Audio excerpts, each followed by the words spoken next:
सरकार ने जैसे ही वक्फ संशोधन बिल को लोकसभा में पेश करने की घोषणा की, सियासी हलचल तेज हो गई।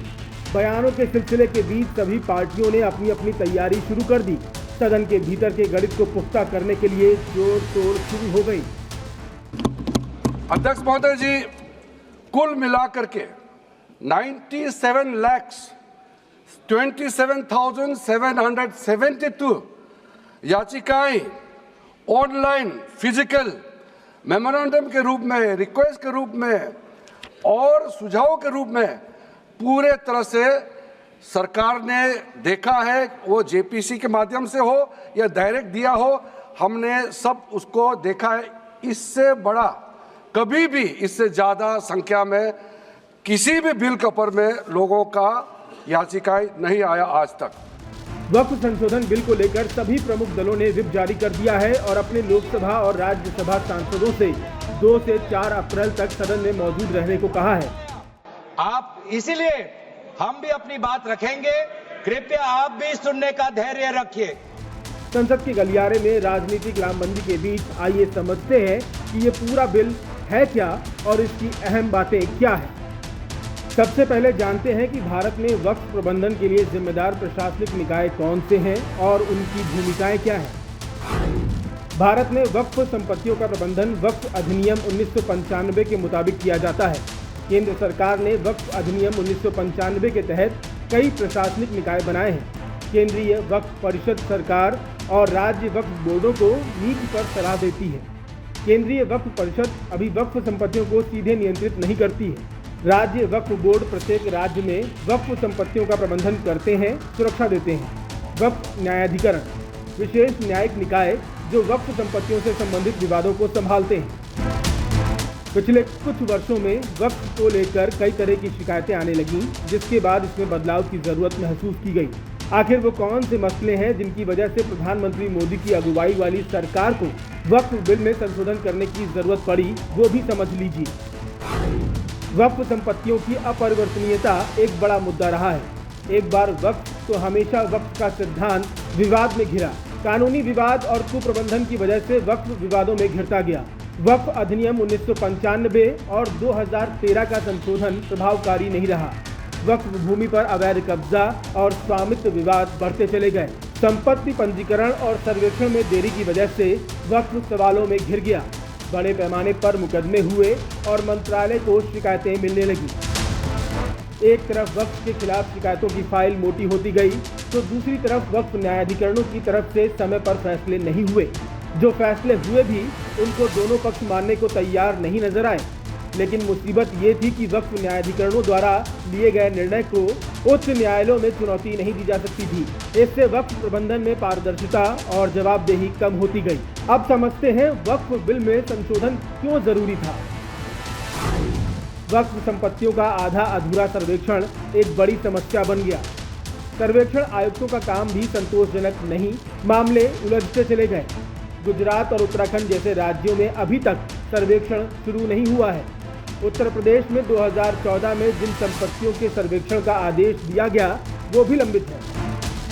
सर्वेक्षण में विशेषज्ञता की कमी और राजस्व विभाग के साथ खराब समन्वय ने पंजीकरण प्रक्रिया को धीमा कर दिया और इससे वो लोग परेशान होते रहे जिनकी जमीन पर वक्फ का कब्जा हो चुका था और वक्फ कानून के तहत मिली शक्तियों का दुरुपयोग बढ़ता चला गया। कुछ राज्य वक्फ बोर्डों ने अपनी शक्तियों का दुरुपयोग किया, जिसकी वजह से सामुदायिक तनाव भी बढ़ा। निजी संपत्तियों को मनमाने तरीके से वक्फ संपत्ति घोषित किया जाने लगा। वक्फ अधिनियम की धारा 40 का व्यापक रूप से दुरुपयोग किया गया। कई इलाकों में कानूनी लड़ाई बढ़ी और अशांति का माहौल बनने लगा। 30 राज्यों, केंद्र शासित प्रदेशों में से ज्यादातर सरकारों ने डेटा नहीं जुटाया। केवल 8 राज्यों ने डेटा दिया, जहां धारा 40 के तहत 515 संपत्तियों को वक्फ घोषित किया गया। ऐसे में वक्फ अधिनियम की संवैधानिक वैधता का सवाल उठने लगा। दिल्ली उच्च न्यायालय में एक जनहित याचिका दायर की गई है, जिसमें कहा गया है कि ये बिल धर्म के आधार पर भेदभाव करता है। वक्फ अधिनियम केवल एक धर्म पर लागू होता है, जबकि अन्य के लिए कोई समान कानून मौजूद नहीं है।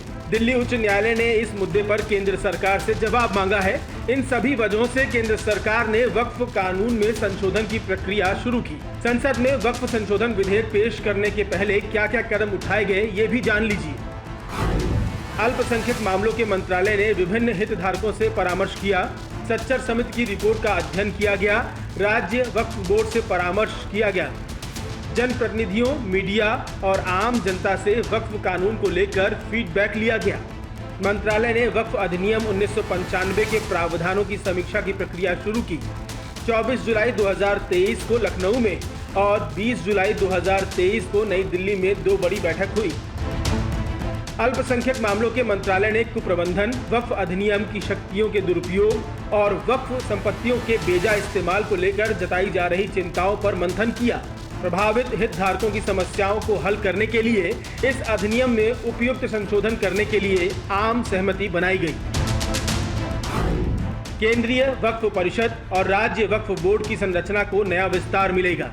मुतवल्लियों की भूमिका और जिम्मेदारियां तय की जाएंगी। मुतवल्लियों द्वारा खातों की फाइलिंग की जाएंगी। वार्षिक खाता फाइलिंग में सुधार किया जाएगा। न्यायाधिकरणों का पुनर्गठन किया जाएगा। पंजीकरण की प्रक्रिया में सुधार होगा। टाइटल्स की घोषणा की जाएगी। वक्फ संपत्तियों का सर्वेक्षण समयबद्ध तरीके से होगा। वक्फ संपत्तियों का म्यूटेशन किया जाएगा। वक्फ संपत्तियों का वैज्ञानिक प्रबंधन सुनिश्चित किया जाएगा। इसके अलावा मंत्रालय ने सऊदी अरब, मिस्र, कुवैत, ओमान, पाकिस्तान, बांग्लादेश और तुर्की जैसे अन्य देशों में वक्फ प्रबंधन पर अंतर्राष्ट्रीय प्रथाओं का भी विश्लेषण किया और पाया है कि वक्फ संपत्तियों को आमतौर पर सरकार की ओर से बनाए गए कानूनों और संस्थानों के जरिए ही संरक्षित किया जाता है। आपको बता दें कि इस विचार विमर्श में कौन सी बड़ी मुस्लिम संस्थाओं को शरीक किया गया।